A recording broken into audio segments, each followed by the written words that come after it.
Hi. Okay, so though we've not really done any video about this, but I think I've had quite a number of people calling and or sending messages and asking how can they source funding for their building projects. Okay, so it's not like a straight thing in Nigeria to source funds for building project. But I can also tell you that it's not also impossible. Like it's not impossible like the way people feel like, oh no, I want to develop, but I don't have money and I don't have any means of getting this. It works. It depends on what you want to develop.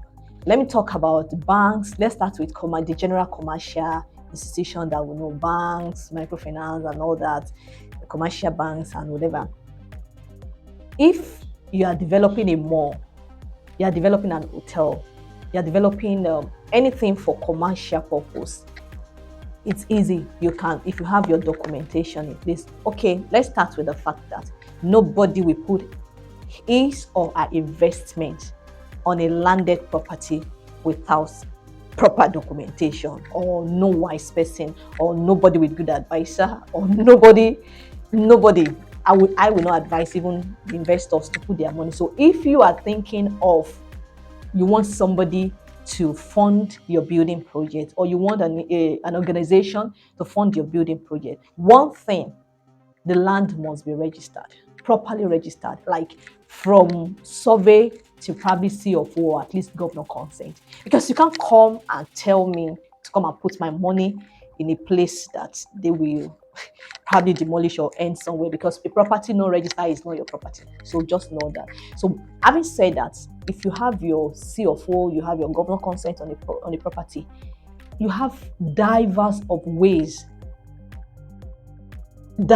different kind of ways that they can develop without you running into debts, that when you are done developing, especially in developed places like Lagos, developing places like Lagos, Port Harcourt, Abuja, and other, where properties are really appreciating daily. So as I was saying in the beginning, if you are developing a commercial property like a mall, an hotel, anything that has to do with what's it called, office complex and all that, that is even very easy. Walk in with your proposal to banks and financial institutions, they will finance it, because there's a prospect of them getting their money back. So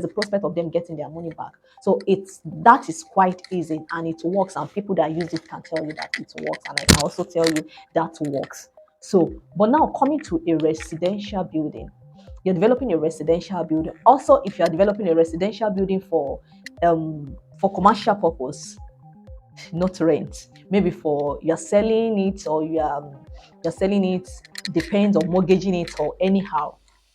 If it's not that you just want to build a mansion and sit on it, if it's for commercial purpose, same thing works for more and all that. Go into any of your financial institution with your property documents and your proposal, because everybody wants to associate with what we can say. Yes, they have their own risk, but the risk is reasonable to an extent. So with your proposal, and if your proposal is realistic, financial institution will finance you. Now let's come to private funding.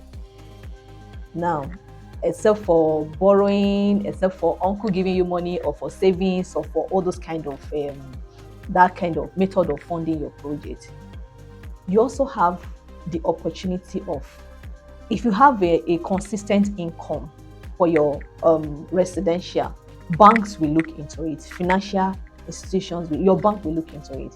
They will look into it. No, may not be as fast as commercial. I will tell you the truth. Residential is always very people, like, they drag feet, because they have to be sure of where the money is coming back. If you are building a mall, it's sure that when you start selling it, they will get their money back. If you are building an hotel, there's a plan for consistent inflow of money.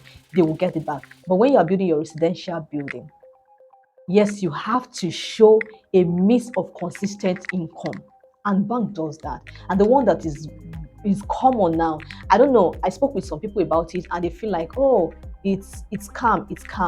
Yes, anything can be scam, but for the fact that it's scam, that means the real deal exists somewhere. It's JV. Because if you have a 6 plot of land now and you don't have a roof over your head, I don't know what you are doing with the 6 plot of land. You don't need to sell the 6 plot of land.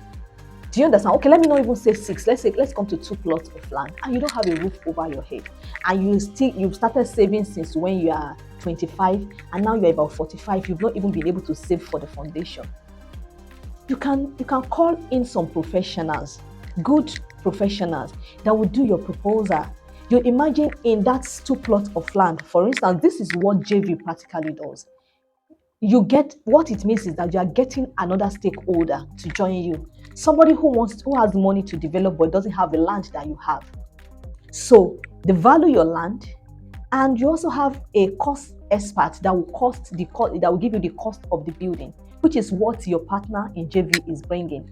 And on it, on the project, maybe on the 6 plot of land, you will have just put a duplex somewhere and every other place for car park or whatever. I don't know what you want to use it for. But in a JV, you both of you will sit down and look at economical way of using the land. And for instance, you hold the land, he holds the money to develop it. You might be surprised at the end of the day, you are saying you don't have money to build a duplex, or you may be having a duplex for yourself and be having extra 2 duplex that you can sell or you lease out. Because with your joint ventures arrangement, you might be developing about 5 terrace houses, which the arrangement may be 2 to you, 3 to him, or 3 to you, 2 to him. It depends on what the value of what everybody brings to the table. So it's joint venture because everybody are bringing something to table. So this is the most realistic and clear, if your documentation are in place and you are doing it with the right organization. It's the most clear and direct way of funding your development, especially your private development. And you can approach, like I said, all those mortgage banks. Many commercial banks do mortgage in their own ways now. But the best way to start, when you have the land, get your land register and have an explicit proposal of what you want to do. When you have that, you're just okay. It's not the first time you are thinking of building. You're not in the industry. You may not know the right thing to do. But when you talk to a professional, they will advise you, and you'll be surprised that it's not as difficult as everybody says it is. So thank you for listening. Please press the subscription button, try to subscribe to our channel, like and comment, pass your questions and your queries back to us. We are always happy to attend to them. Thank you.